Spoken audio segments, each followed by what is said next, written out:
Hey everyone! Welcome to my YouTube channel, Kwanom G. My name is Sibulele Sipaka Nomnganga, and if you're new here, welcome!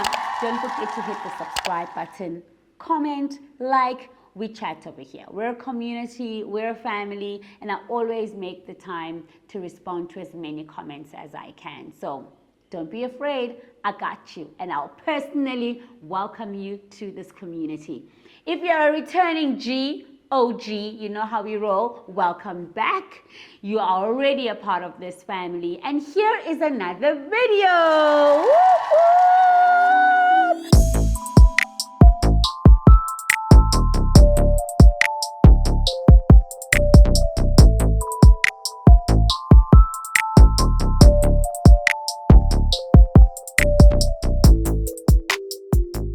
Today I want to talk about how I almost never got on this app. How I almost never dropped that first video. Why? Purely because I just didn't think I was good enough. I kept thinking, who is going to listen to you, Sibu? I mean, who has time to watch you and your family and your husband and what you get up to? Who cares? And these thoughts I would sit with, right? And I would always fight with, but I don't care what people think. Then I'd be like, actually, I do care. Just a little bit what people think and because I mean, if you don't, who are you doing this content for? You've got to care about whether people will watch your channel or not, or if they'll comment. And I just can't believe the amount of people that have come on here since posting just 2 videos. And the fact that I almost didn't post or upload because I was just so in my thoughts and in my feelings. Quite frankly, I had what we call the imposter syndrome. Just really feeling like this is not going to happen. And lesson number 1 for me to what drove me to eventually post is really the people around me, right? I'm so grateful for the people around me who were like, Sibu, post. Sibu, don't worry what people are going to think. You know, Sibu, people actually are interested in the kind of stuff that you get up to. Put it on there, you know. And I'm not saying that these are people who are constant cheerleaders. They're also quite honest about their feedback or in their feedback. And so my question to you today is, who is in your corner? Who is in your circle? When you put down an idea and share an idea, who supports you, encourages you? Do they? Or are they constantly giving you negative feedback without any solutions? Because there's nothing wrong with feedback, right? And some feedback might be great or not so great. And if it's not so great, do they have solutions? Or they're just giving you problems? And so that was lesson number 1 for me. I really would never have posted if it weren't for the people around me. So I'm super grateful for that. That was lesson number 1. Lesson number 2 since posting. And now I want you to think about the fact that, you know, I'm recording this and there's been 2 videos that we've uploaded, and we're already sitting on like 2,000 subscribers, over 2,000 subscribers. And this is really, really massive. Such a huge achievement, and it's all of you. It's all of you. And I mean, I sit and I think about how humbling it is that people want to spend their time looking at this channel, watching what my family and I get up to. So I don't take that for granted. One of the things that I had to admit to myself while I was kind of toiling with the idea of whether should I jump on the app or not is the fact that I knew nothing about the Red app. You know, people will assume that because I kind of have a way around my Instagram, we have my way around TikTok and Facebook, that automatically one would know about YouTube. But let me tell you about this platform. You must record. Rewind. You must creatively think of what you're going to talk about. Right? So even if it is just your life, the idea must first come. Then you must record, vlog, whatever it is that you do. Then you must edit. Then there are all the graphics, thumbnails. I still don't know what that is. But I've got somebody incredible who is helping and assisting with all that. But I think the lesson that I learned there is admit. Lesson number 2, admit when you don't know something. And you know what God is going to do? God is going to raise and bring the people that you need to move your vision along. You know, and I think very often we try and come across like we know what we're doing. You know, no, man, there's just no way that you'll know everything. And there are people that in my team, I didn't know, in my team at work, that I didn't know sit on YouTube. They know the trending topics. They know the content that does well. They know what sit downs should look like. And the moment I shared with them, and also I was vulnerable about the fact that I know nothing about the Red app, they're like, don't worry, we got you. And that for me was God saying, I got you.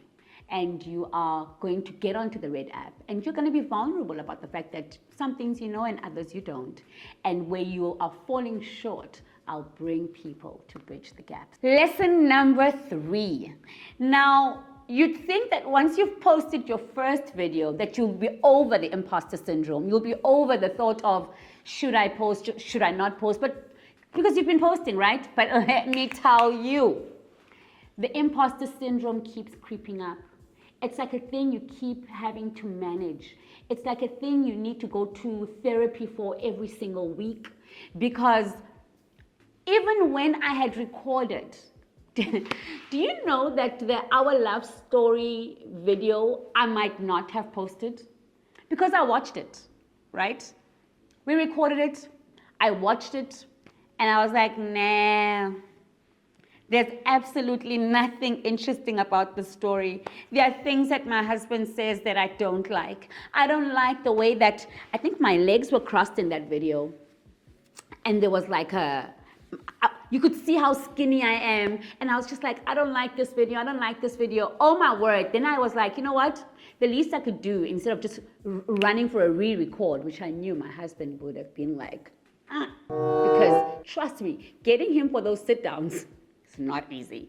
I know he would never have wanted to re-record. So I thought before I push for re-recording, let me send it to a few people, you know, my trusted group of people around me whom I knew would tell me. And deep down, I was kind of hoping they'd say, no, absolutely re-record. Did my people not say, you are going to post this thing? I was like, well, I'm not going to post this thing, you know, like, abanvanga. I'm not going to post this thing. I'm not feeling it. I'm not feeling this episode at all. And they were like, Sibu, you are going to press that upload button. And I remember when I was just like, no, I don't want to. I mean, Gracious was like, she pressed that upload button. And for me, it brings me to lesson number 3. Sometimes in life, allow for others around you or situations, circumstances to push you into a space that you wouldn't ordinarily want to find yourself in. Because I have found, in my opinion and in my experience, that's where I've learned the most about myself, when I'm in uncomfortable situations. I mean, I wanted to remove that thing once Gracious had pressed the upload button. I wanted to go, no, stop. And I still could have removed it, right? It's my channel. But she just begged me not to. And she was like, you know what? Just see what happens. And oh my God, it's sitting on like over 10,000 views right now. And the comments are here. And to think that I almost didn't post it because I still didn't think it was good enough. And so that for me is lesson number 3, is that find yourself in that uncomfortable position. Because I just believe that that's where you're going to learn the most. Sometimes you land yourself in there. Sometimes you get pushed into that situation.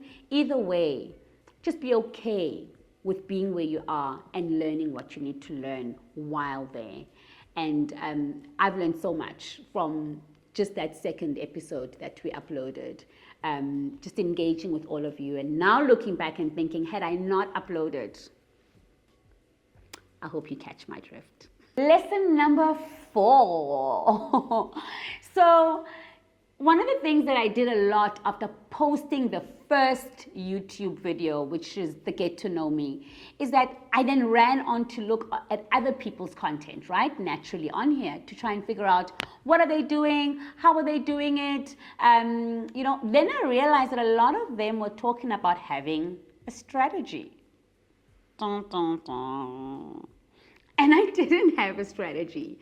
I had literally just recorded because, I was fighting the imposter syndrome. I just recorded, just got a camera, started recording, just did like any thumbnails, graphics that we could do with Gracious and Lisedi and the team. And I didn't think about the fact that we needed a strategy. And a lot of these channels are talking about having a strategy. And I thought, another reason why this channel is not going to succeed, because we didn't have a strategy. But that leads me to lesson number 4. Sometimes having a strategy or over planning can actually stop you or delay you from doing what you need to do. Look, I'm a firm and big believer on the 7 P's, right? Proper prior planning prevents pitiful poor performance. Should I say that again? Proper planning prevents pitiful, poor performance. I'm still a big believer of that. And I will always talk about how important it is to have a strategy and a plan whenever you're going to do things. But I'm also the same person now who's coming back and saying, maybe not always. Sometimes you've just got to wing it and see what happens.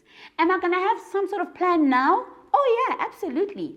Am I going to start maybe doing a little bit of a content plan and talking about I'd want to record this here on this date. This is who I might need to come and join me on one of the episodes.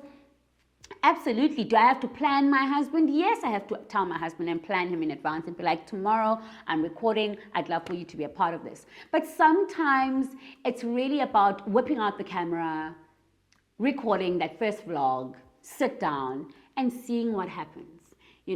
I think a lot of the time we really delay our own success because we're trying for it to look perfect. And sometimes the perfection is in the imperfect of it all. I started this whole social media life on Instagram, and I must say that community on there has really spoiled me because, wow, they are just super incredible and amazing. I was a little bit cautious on TikTok, but that's gone also well.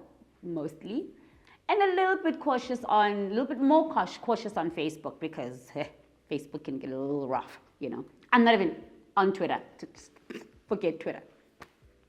But I'm now trying to figure out the audience on here, and I'm like, how much of my life do I share on here, and I've come to realize that, I'm going to do this whole thing scared. I'm going to fail forward if I must. I'm going to be vulnerable. I'm going to lead from your responses. I'm going to give you the best of me. And if sometimes it comes across as just a little bit much, that's a lesson that I'm going to learn at that point in time and move forward from there. Brené Brown, one of my favorite authors around vulnerability, has really helped me to understand that there's strength in my vulnerability. There's strength in showing you who I am. She has a quote that I love a lot about being in the arena of vulnerability. And that if one has not been in the arena, in the battlefield, so to speak, like right there where your emotions are raw and you're showing the world, then don't worry too much about them because they are still trying to figure themselves out and deal with themselves. And we are all dealing with one thing or another, and others choose to deal with it silently and others choose to deal with it loudly, like here on the Red app. And I guess what I'm trying to say with this lesson 5 is that I'm not always going to get it right when it comes to how much do I share. But I'm just going to move with what feels right for me at the time. When God answered our prayers, my husband and I, on having a baby, of course, he was like, not one baby, I'm giving you 2 babies. I was like, however am I going to repay this guy upstairs, for all that he has done for me in my life and how he keeps showing up at just the right time. And him and I made an agreement about how I'm going to make sure that people see him and his goodness through me. And if it means sharing my vulnerability as I go along, for you to see how good God has been in my life and how good he can be in yours, I'm going to do that. I'm going to take it that far. Because I've come to learn one thing. I'm not a minister, but my life is a ministry. Thank you for watching and always taking the time to listen to me, my family, my hubby, just always going on about what we do and how we do it. And I really always hope that from whatever that I talk about, what we talk about, you're always taking something away that adds value to your life. You've been watching Kwanomji, and we'll see you next time.